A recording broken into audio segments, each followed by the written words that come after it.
Hello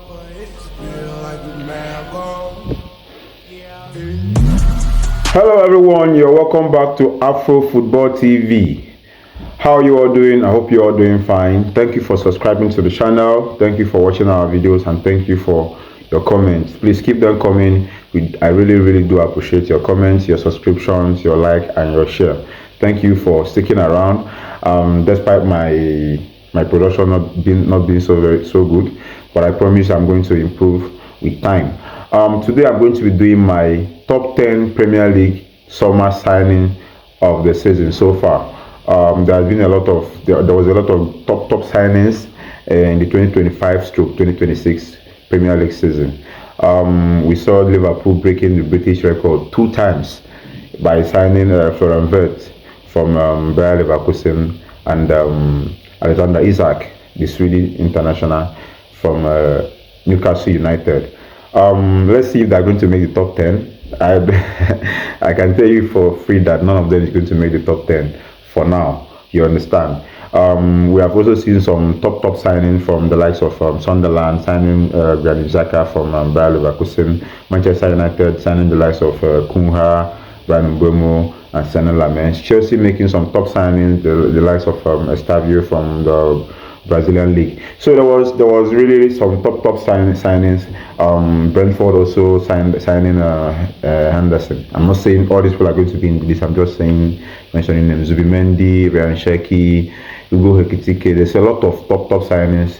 Joao Pedro. Let's dive into the video. In 10th place, because I'm going to go from 10 to first. So in 10th place, I've gone with Senne Lammens, the Belgium international, 23-year-old goalkeeper, moving from Royal Antwerp to Manchester United. I think it was a top move. We haven't. I think he's the second player that Manchester United have bought from that club in history. So we don't see such move very often. To be a 23-year-old goalkeeper is still very young for a goalkeeper to come into Manchester United and become our first choice goalkeeper. And right now we are fourth on the table, and I don't think we were anywhere near that when he came. You understand? So I think he has done really well for Manchester United. He has brought some kind of stability. He's composed. He knows how to do the basic things for a goalkeeper. I really like Senne Lammens a lot. I think he's a massive improvement from Onana, and I've put him in 10th place in this list. In 9th place, I've gone with Nodi Mukiele for Sunderland. I think he was a top signing for Sunderland. I don't know if he's supposed to be ahead of Lammens, to be honest, but I think he has been really solid. Sunderland started the season very well. They've kind of hit a little bit bad form, but I think they are still having a very good season. And the signing of Nodi Mukiele has been a very instrumental in their good season, because I can say that they are having a very good season. So Nodi Mukiele is 9th place in my list, above Senne Lammens. In 8th place, I have gone for William Estavio. I must say that I'm very impressed with the William Estavio, especially coming from the Brazilian league, being very young. I watched him at the Club World Cup, and I didn't, apart from the Chelsea game, the other games that he played, I wasn't really impressed, and I was asking myself, is he really going to be the guy that we expect him to be at Chelsea? And I think he has come into Chelsea, and he has been one of the better attackers in that Chelsea team. I think he has shown that he can be a very top player. So I think he has really surprised me. I think he has been a very good signing for Chelsea. So I have William Estavio in 8th place. In 7th place this is a player that a lot of people are not going to agree. A lot of people are not going to agree with me. A lot of people are going to have him higher up in the list.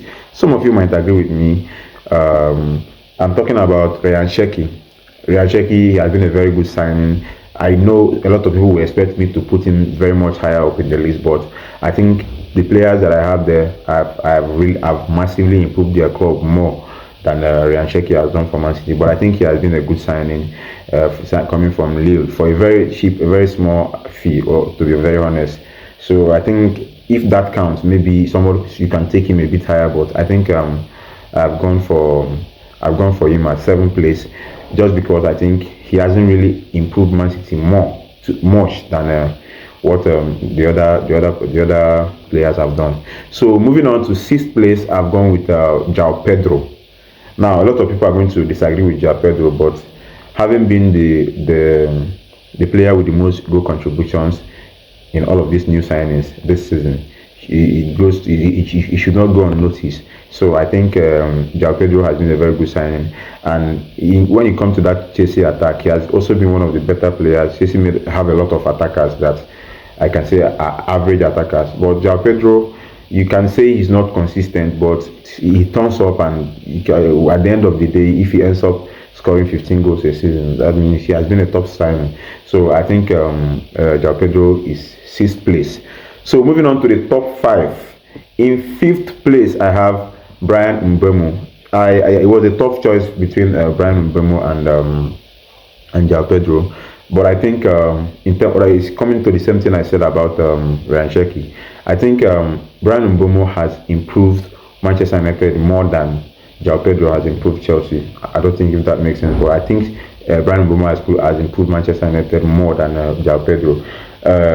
If you consider, yes, I know João Pedro have more good contributions than him right now, but because we also consider that the fact that Bryan Mbeumo has been to the AFCON, and he has missed some games. I'm not saying there's a guarantee that he could have scored more goals, but there's a chance he could have also scored more goals. So there's not much between them. I think Bryan Mbeumo is a little bit ahead of him just because he improves Manchester United more. So I've gone with Bryan Mbeumo in 5th place. In 4th place, I have gone for Hugo Ekitike. I think Hugo Ekitike is a fantastic player. Liverpool made a lot of signing in this summer, signing 5 players actually, signing the Frimpong, Kekes, Hugo Ekitike, Alexander Isak, and Fervert. I think he's the only one that you see on this list. Hugo Ekitike, I think he has been very, very good. Despite Liverpool not having a very good season, he has proven himself that he's a top striker. So I've gone for Hugo Ekitike simply because I've put him ahead of Mbeumo and João Pedro simply because Liverpool has not been the Liverpool that they used to be, and despite not having so much game time like the other players, he has managed to prove that he's a top striker and a top player. So in 4th place, I've gone for Hugo Ekitike. Now the top 3. To be honest, we have some top signings this season, but this is one of my biggest surprise. The person I have in my 3rd place is the biggest surprise, I think, to everyone here. But I think you will agree with me that Dominic Calvert-Lewin has been a very, very good signing for Leeds United. I think he has surprised every single one. He has already scored 9 Premier League goals. As at the time I'm recording, he has scored more goals than any new signing this season. When we have seen the likes of Gyökeres being signed, Benjamin Sesko, Isak, he has outscored all of them this season. So I think that's really, really impressive. So I think Dominic Calvert-Lewin is rightly 3rd place. I can even argue for 2nd place, to be very honest. But I think Dominic Calvert-Lewin has been absolutely fantastic. I remember when he was linked to Manchester United, I was very, very angry about that. But look at him, he's top, man. He's playing very, very well at the moment. So he's 3rd place. In 2nd place, I have Martin Zubimendi of Arsenal. From Real Sociedad to Arsenal, he has been absolutely fantastic. I think he was signed for 60 million pounds or euros. He has been fantastic for Arsenal. Arsenal are the favorite to win the league right now, and he's been very, very instrumental in that Arsenal team. So I think Zubimendi is rightly our 2nd place. So in 1st place is a Switzerland international. I think he's now the Switzerland captain after Shaqiri's retirement. Is Granit Xhaka, the Sunderland player. He has been absolutely fantastic for Sunderland. I think the reason why I've gone for Granit Xhaka as the best signing, when we are talking about signings, we are also talking about the impacts of the signings in that team. For him to leave playing the Champions League, moving to a newly promoted Sunderland, and I believe he must have seen the project and believed the project, and I think it's working. I know they have fallen up a little bit from how they started the season, but I think they are still having a very, very good season. They are still in the top half of the. I think I'm not so sure, but I think they are still in the top half of the league. I think they're not going to be relegated this season. They have absolutely avoided relegation and on time, and I think they are still unbeaten at home, which is massive. Like for a team to be unbeaten at home, they are definitely know what they are doing. So I think Granit Xhaka has been a fantastic signing for Sunderland, and the contributions he also improved, like when it comes to creativity. He has always been a very good player, but he hasn't been this creative. I think this has been so far his most creative season, like you can imagine at his age. So I think he has been very good. He has been very, very good for Sunderland, and he's number one in our list. So let us quickly go through our list. In 10th place we have Sane Lammers from Royal Antwerp to Manchester United. In ninth place we have Nodi Mukiele. In eighth place we have William Estavio for Brazil, the Brazilian international Chelsea player. In seventh place we have Ryan Sheki. In sixth place we have João Pedro, and in fifth place we have Brian Mbeumo, the Cameroonian international. In fourth place, Mbeumo is fifth place. Fourth place, Ugo Ekitike. In third place, I have Dominic Calvert-Lewin. In second place, I've gone for Zubimendi, and in first place, I've gone for Granit Xhaka as the top 10 best signings of the summer. There are some honorable mentions, the likes of Matthias Cunha, Ryan Ntnuri. I think he has also been very, very good. Those guys just missed out on the list. Nick Wotamade, I think he has been very good, but since the coming back of since he came back from injury, since Wisa came back from injury, he has been having limited game time. Axel Tuanzebe for Burnley has been very, very good as well.